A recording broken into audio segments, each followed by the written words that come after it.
लेकिन एगो गुरु बहना कौची भैया सब मांगे थे से जरा सुन के। देवघर के मेलावा में शिवलिंग भी गए मोरा राजा जी हो।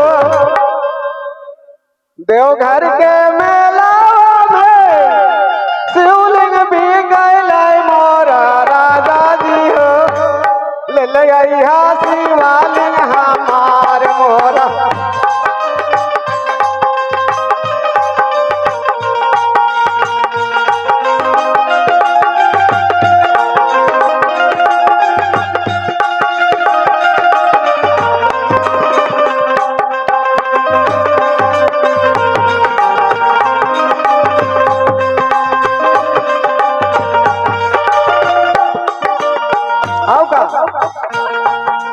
देवघर के मेलावा में कगना भी गए मोरा राजा जी हो। देवघर के मेलावा में कगना भी गए मोरा सैया जी हो। ललैया का गाना हमार मोरा।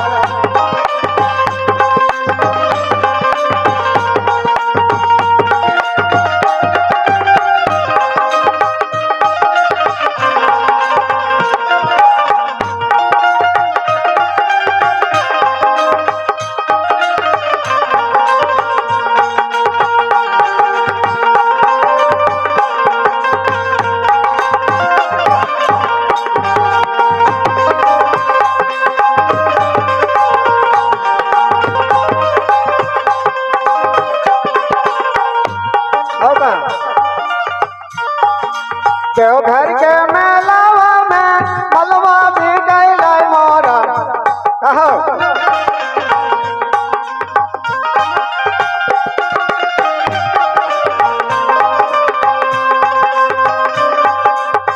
आर ले ले आइहा मालावा हमार मोरा राजा जी हो। ले ले आइहा मालावा हमार मोरा।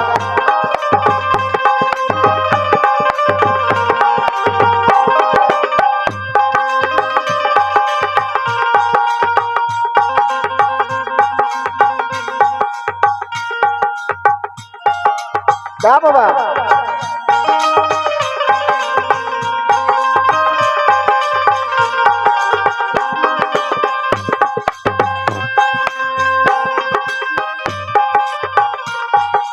पहिला में